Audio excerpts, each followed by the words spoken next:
Well, hello, conscious business builders. If you're struggling with prioritizing tasks in your business, this episode is for you.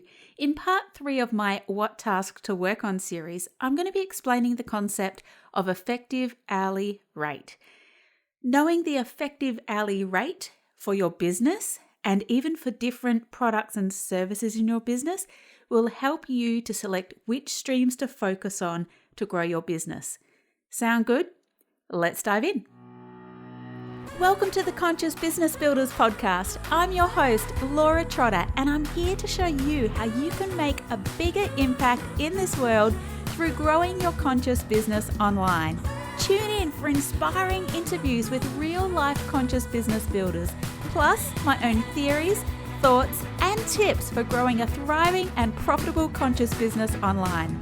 I'm all about making a bigger impact in our world, and I'd love to help you on your conscious business journey. So let's get started.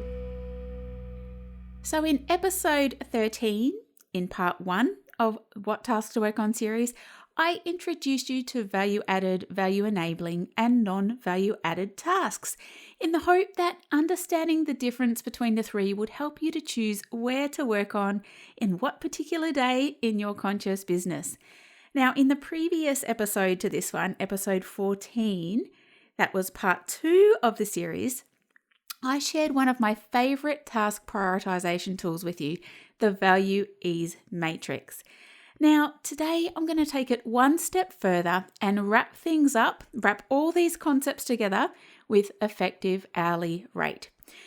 Now, effective hourly rate, it's not my idea, much like value-added tasks and value-enabling tasks and the Value Ease Matrix they were not my ideas as well.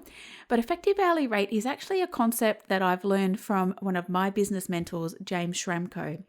Now, he explains it in great detail in his book, Work Less, Make More, and that's a book that I highly recommend you invest in for yourself. But I'm going to just paraphrase some aspects of effective hourly rate today and talk about them at the same time and how you can use it together with the value-enabling, value-added tasks and the Value Ease Matrix as well, because I use them all together and I find that the combination is really powerful. But before I talk about that, let's just actually take a look at what is effective hourly rate. It's basically a metric, a business metric that highlights how hard you are working in your business for the cash that you're bringing in. It's the metric that measures your ability to scale and leverage your efforts and your expertise. So to be able to earn more by doing less, it's the one metric that you really need to change. And the metric that you need to get your head around. So how can you calculate it? Well, if we're looking at it for just a month, well, you can do it. You can calculate over a year or for a quarter or for 5 years. The time frame that you calculate it over doesn't really matter. But for the purpose of this exercise, let's look at over a month. So you can calculate your monthly effective hourly rate by basically taking your monthly revenue in your business, subtracting off your monthly costs, and then dividing that sum, which is obviously your monthly profit, by the number of hours you've worked in the month. So essentially, your effective hourly rate is your monthly profit divided by the amount of hours you've worked in the month to achieve that profit. Well, you might have monthly revenue of, say, $15,000. You've had monthly costs in your business of $10,000, which means your monthly profit is $5,000. Take 5,000 divided by 80 hours and you'll get an effective hourly rate of $62.50. Now, this example was a typical month in my first business, which was an EcoBaby e-commerce store. So at the time, I was working around 20 flexible hours from home a week, mostly in the evenings around my baby and toddler. And I've had an effective hourly rate of $62.50 with further opportunity to scale. And I did indeed scale even further from that when I brought in my eco-living programs. This effective hourly rate contrasted to my previous effective hourly rate of $43.75 in my $150,000 a year senior engineering role, where I was working long, intense hours at an industrialized site in a role that was not able to fit around my family at all. And that's, in fact, why I left that role and started my e-commerce store in the first place, because I thought, I just can't work these hours. And part-time was not an opportunity in that senior role. So you can see that my effective hourly rate in my e-commerce business, just working a few hours a week around my children, was actually a lot higher than it was in that senior engineering role that I had studied for many years. I'd done a master's degree and I'd worked hard for many years to secure that role. I kind of wish I knew about effective hourly rate before I made the decision to sell that first business. But you know what? We all live and learn. And my lessons from those days have helped me to go on and build other businesses and help many of my coaching clients to do the same. But what if your effective hourly rate is lower than that? I mean, what if your effective hourly rate is around $20 an hour? Now, if your effective hourly rate is around $20 an hour, if you don't change anything in your business, you're going to be struggling to achieve financial independence. And that is the mental freedom that comes from never having to worry about money. Now, if you're at or below an effective hourly rate of $20 an hour right now, I really don't want you to worry. Most entrepreneurs have been in your shoes, and I have been in your shoes. The first year or 18 months or so in my first business, Sustainababy, my EHR was negative. We were investing money into the business, and we weren't just investing money, we were investing my time and effort as well. But the good news is that you now know about effective hourly rate, which means you can actively do something about it to improve the metrics in your business. The other good news is that if you're working a day job and building your business as a side hustle, knowing the effective hourly rate of both your business and job will help you see at what stage your business is out earning your salary.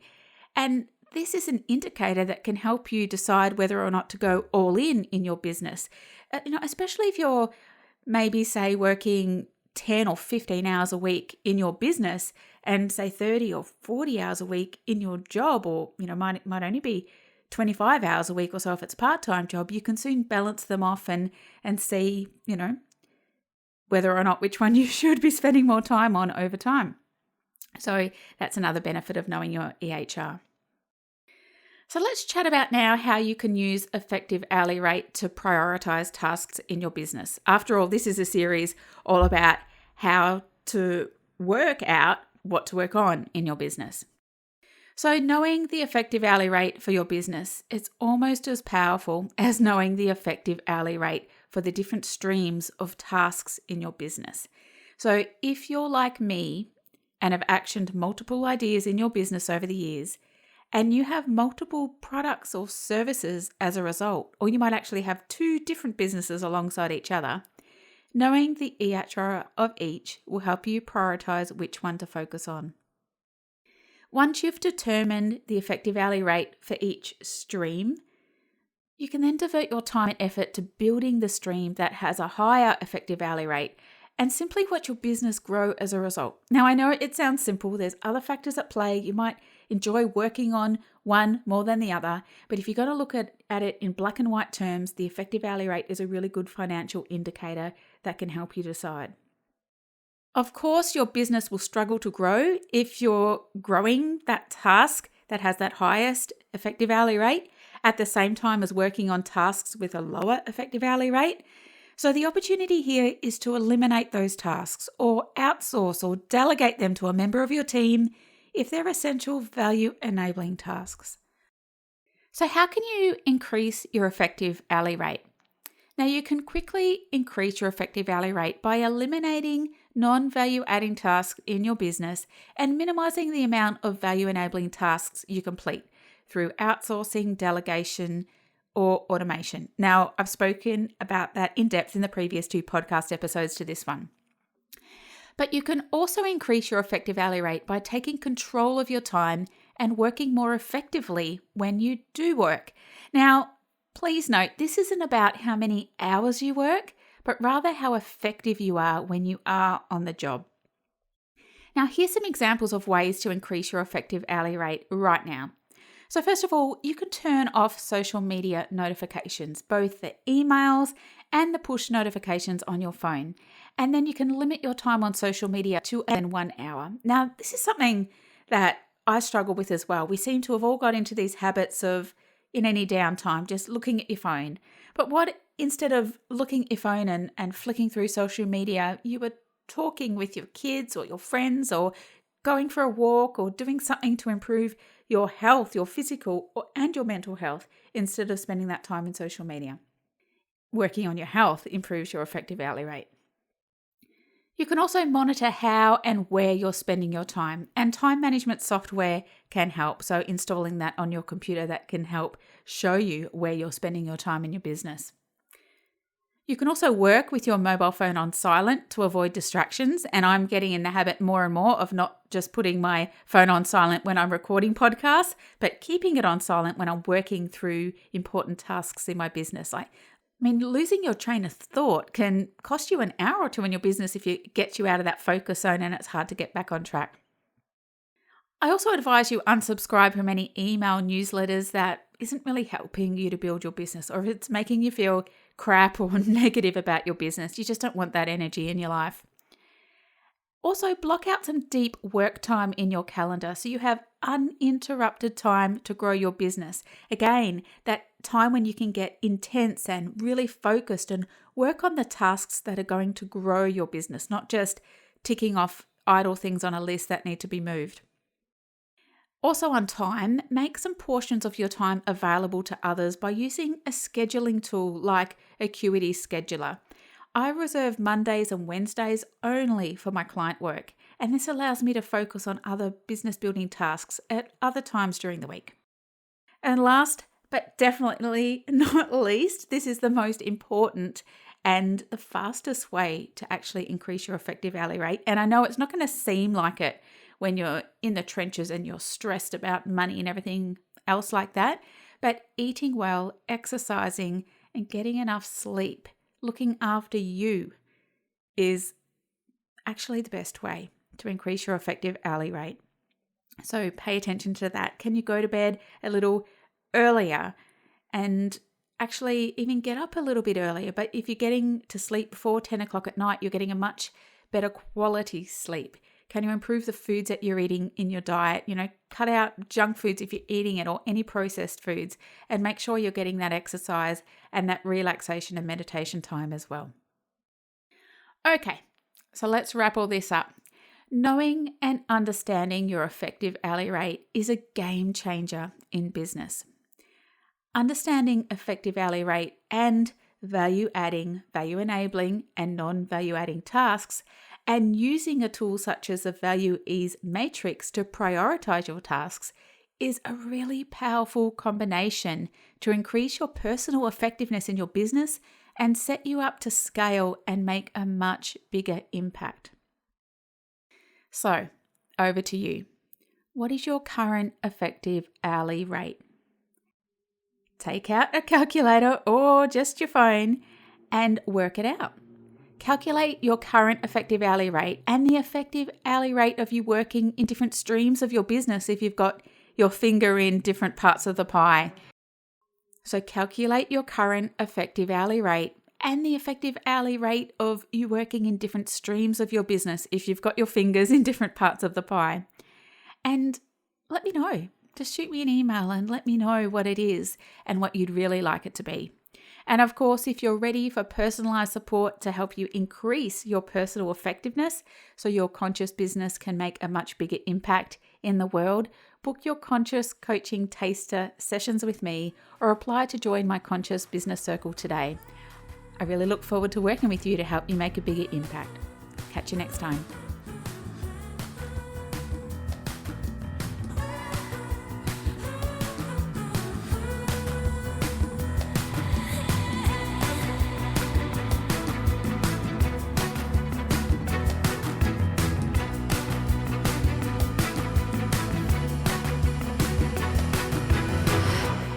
Thanks for listening to the Conscious Business Builders podcast. I'm Laura Trotter. If you enjoyed this episode, I'd love for you to subscribe, share with your friends, and leave a review in iTunes. And if you're keen to continue the conversation, head on over to lauratrotter.com. It's there where you can find all my best tips to help you grow your conscious business online and apply to work directly with me. I'll catch you there.